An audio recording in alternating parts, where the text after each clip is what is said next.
Killing P या फिर एल्विश, आखिर योगेश किसकी वजह से बाहर हुए? जी हाँ, रोडीज में आपने जब पहले इंस्टेंस में देखा होगा तो आपको लगा होगा कि किलिंग पी ने जब वो रिडल वाला पार्ट था ना टास्क का, सेमीफिनाले टास्क का, वो सही से नहीं किया, इसलिए योगेश बाहर हुए क्योंकि लास्ट आए।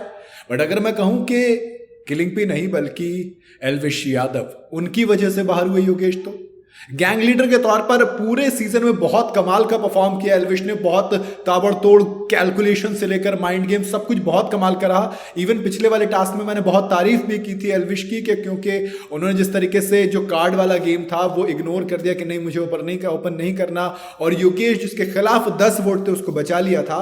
इस वाले सेमीफिनाले टास्क में एल्विश यादव एक बड़ी गलती कर बैठे जिसकी वजह से योगेश बाहर हुए।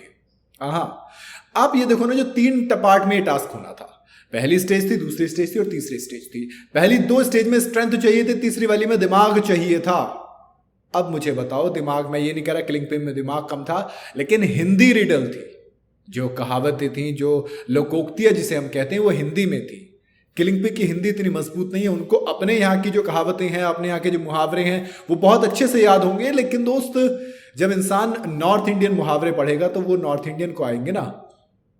ये जो सिंपल सी बात है, जो वहां का लोकल है, अगर आप गुल्लू को करते शायद वो पहली बार में बता देते। खुद एल्विश ने आके भी दूसरे अटेम्प्ट में बताया कि भैया कहाँ पे होगा अंधेरा, तो वही वाली चीज थी, जेब में नहीं है ढेला और चाहिए इसको लाल किला। तो वो वाली कहावतें तो हम सबको पता होती है ना, क्योंकि हमारे यहाँ पर बोली जाती है। तो मेरे हिसाब से योगेश को जो बाहर निकले, क्योंकि सिंपल मैं आपको बताया दूं, पहले था क्या, एक टास्क में आग का वो लगा रखा था, फिर उसमें स्लांट करते हुए आपको फ्लैग खोलने थे, फिर रस्सी कूदनी थी, मतलब रस्सी से हुक्स लगे होते उन पे जाके फ्लैग उतारना था लास्ट में रस्सी वाला। देन आपको एक बॉक्स खोलना था, उस बॉक्स में ताला था, ताले की चाबी जो थी वो कोड था, ट्यूबलाइट के पीछे ट्यूबलाइट फोड़ने के लिए थी बॉल।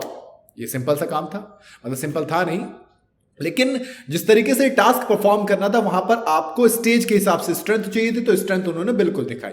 वो बहुत कमाल की स्ट्रेंथ थी योगेश ने जो दिखाई, लेकिन मेरे हिसाब से योगेश को ही जाने देना था आपको आगे रिडल सॉल्व करने के लिए। लेकिन पिछले जो टास्क था उसमें रिडल के चक्कर में योगेश कंफ्यूज हो गए थे, जिसकी वजह से वो पीछे रह गए थे, वरना वहां पे वो फर्स्ट आते। बट अगेन वही वाली चीज हुई। अब दूसरी जो चीज आती है वो ये आती है कि किलिंग पी के ऊपर गुस्सा हुए एल्विश बहुत ज्यादा, मैं समझ सकता हूं, क्योंकि योगेश के अंदर वो एक विनर देखते थे।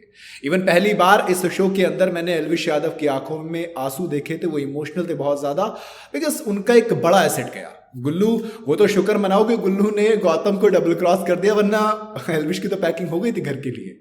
जी हाँ, एल्विश यादव अगर इस एपिसोड में हार जाते हैं तो वो बाहर जाते हैं, क्योंकि जीतने वाला अगर 3 टीम मेंबर है तो 2 उसके फिनाले में जा रहे थे। अगर आपके पास एक है जो रोहित आए थे फर्स्ट, वो फिनाले में चले गए, लेकिन लास्ट वाले को घर जाना था। अगर एल्विश की टीम में गुल्लू नहीं होते जिन्होंने टिकट टू फिनाले जीत लिया था, तो उनकी पैकिंग हो गई थी घर के लिए। बहरहाल अब फिनाले टास्क है जिसके अंदर नेहा की गैंग से ऋषभ जा रहे हैं, मनमीत को बाहर कर दिया है। प्रिंस ने दाव लगाया है किस पर, हरताज पर, मन्नू को उन्होंने बाहर कर दिया है। गौतम ने प्रिया को बाहर किया और आरडी पर दाव लगाया। भाई रिया के पास तो रोहित अकेले ही थे, तो वो नंबर 1 फर्स्ट आए और टिकट टू फिनाले जीता, और गुल्लू ऑलरेडी टिकट टू फिनाले जीतकर फिनाले में था। क्या लगता है कौन जीतेगा? बताइए जरूर कमेंट के अंदर किस पे दाव लगा रहे हो आप। वीडियो अगर आपको पसंद आई हो तो इसे लाइक और शेयर जरूर करें, और जाते जाते चैनल को फॉलो और सब्सक्राइब जरूर करते जाइएगा।